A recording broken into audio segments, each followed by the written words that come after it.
मतलब पता लगाओ उस जहाज में क्या था, उस कंटेनर में क्या था जो पाकिस्तान ने भेजा है बांग्लादेश पे, हमको पता लगना चाहिए।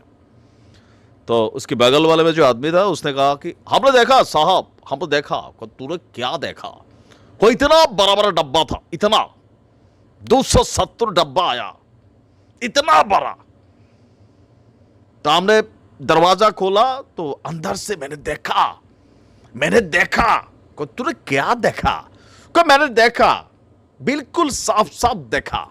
उसके अंदर टमाटो था, সিম था, পেঁয়াজ था, আলু था, তারপরে হচ্ছে সরিয়া ম্যাশ था, আর অনেক কিছু था। দর্শক, বাংলাদেশের স্বাধীনতার ইতিহাসের পর করাচি থেকে একটা কার্গো জাহাজ বাংলাদেশে এসেছে, যেটা নিয়ে ভারতের টেনশন যে না কোনো আবার এই কন্টেনার ভর্তি করে কোনো মেশিনারি জানলো। আগের সেই 10 ট্রাকের ঘটনার মতন এবার 270টা কন্টেইনার ঢুকছে, কি আছে? এবার তো মনে হয় ভারতের অবস্থা খারাপ হয়ে যাবে। নানান সন্দেহ, উদ্বেগ, আশঙ্কার মধ্যে আজকে আমরা ফাইনালি আজকে জানতে পারলাম সে জাহাজের মধ্যে কি আছে।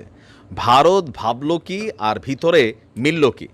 চট্টগ্রাম বন্দরের তথ্য অনুযায়ী আপনার সাধারণ ঘোষণা অনুযায়ী পণ্য ঠিক আছে কিনা তা যাচাই করে ছাড়পত্রতে কাস্টমস, এরপর আমদানিকারকরা খালাস করে নেন। তো 12ই নভেম্বর চট্টগ্রাম বন্দরে ছেড়ে যাওয়ার আগে জাহাজটি থেকে 370 একক কন্টেইনার নামানো হয়েছিল। এর মধ্যে পাকিস্তানের করাচি বন্দর থেকে আনা হয়েছে 297টি একক কন্টেইনার, আর আরব আমিরাতের ছিল 73 একক কন্টেইনার। শিপিং এবং কাস্টম সূত্র বলছে পাকিস্তান থেকে আমদানি হওয়া কন্টেইনারে রয়েছে কাঁচামাল, ভোগ্যপণ্য, শিল্পের কাঁচামাল। এসব পণ্যের ওজন প্রায় 6,337 টন। পাকিস্তানের 18টি রপ্তানিকারক প্রতিষ্ঠান এসব পণ্য সরবরাহ করেছে। আর তালিকা অনুযায়ী পাকিস্তান থেকে জাহাজে করে সবচেয়ে বেশি আনা হয়েছে সোডিয়াম কার্বনেট বা সোডা অ্যাশ। এটা বেসিক্যালি টেক্সটাইল সহ বিভিন্ন শিল্পের কাঁচামাল হিসেবে ব্যবহৃত হয়। মোট 115টি কন্টেইনারে রয়েছে সোডা অ্যাশ। দ্বিতীয় সর্বোচ্চ আমদানি পণ্য হলো খনিজ পদার্থ ডলোমাইট রয়েছে 46 কন্টেইনারে।